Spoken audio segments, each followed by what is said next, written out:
রহমানে আসসালামু আলাইকুম ওয়া রাহমাতুল্লাহ।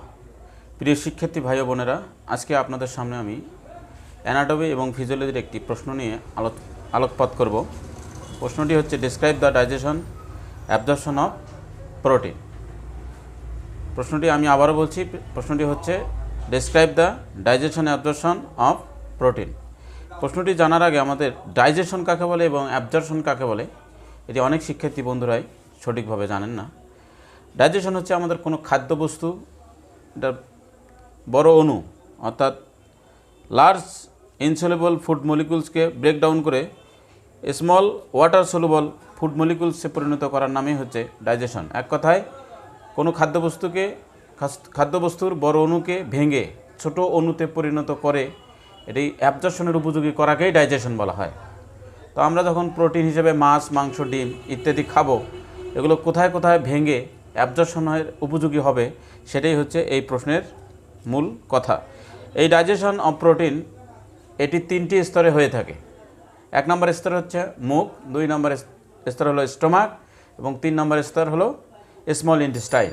আমরা এক এক করে প্রতিটি পার্টে কীভাবে ডাইজেশন হয় এখন আলোচনা করছি। In mouth starch breakdown by two enzyme amylase and lipase which present in saliva। অর্থাৎ আমাদের লালাতে দুই ধরনের এনজাইম উপস্থিত আছে, একটি হচ্ছে অ্যামাইলেস আর একটি হচ্ছে লাইপেস।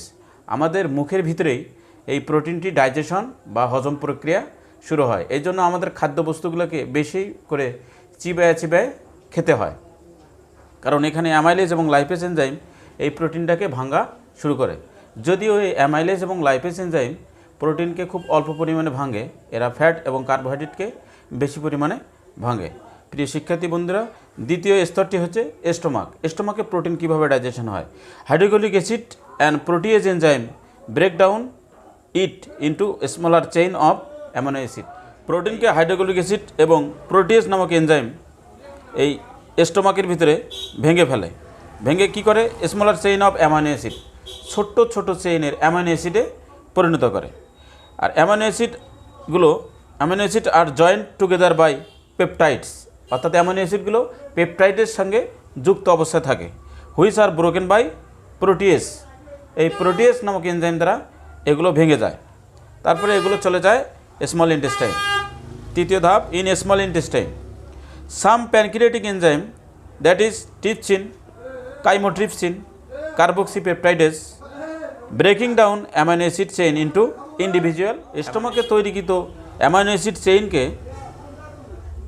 চেইনকে স্মল ইন্টেস্টাইনে ব্রেকডাউন করে তিনটে এনজাইম, একটা হচ্ছে ট্রিপসিন, ক্রোমোট্রিপসিন এবং কার্বক্সিপেপটাইডেস।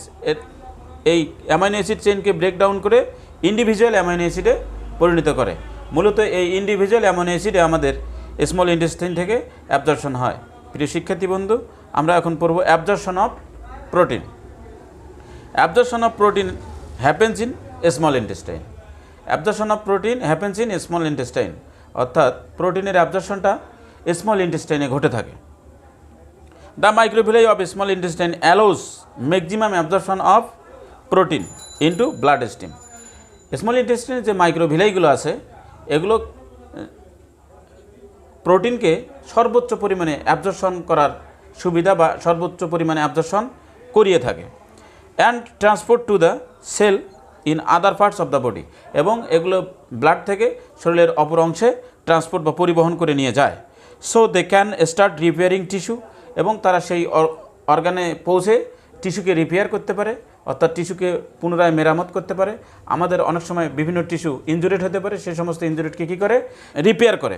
অ্যান্ড বিল্ডিং মাসল, এবং মাসলকে বিল্ড আপ করে। তো কাজেই আমরা বিষয়টা স্পষ্ট এবং পরিষ্কারভাবে বুঝতে পারলাম। এটুকুই আপনারা যদি দিতে পারেন ইনশাল্লাহ সুন্দরভাবে মার্ক পাবেন বলে আমি আশা প্রকাশ করি।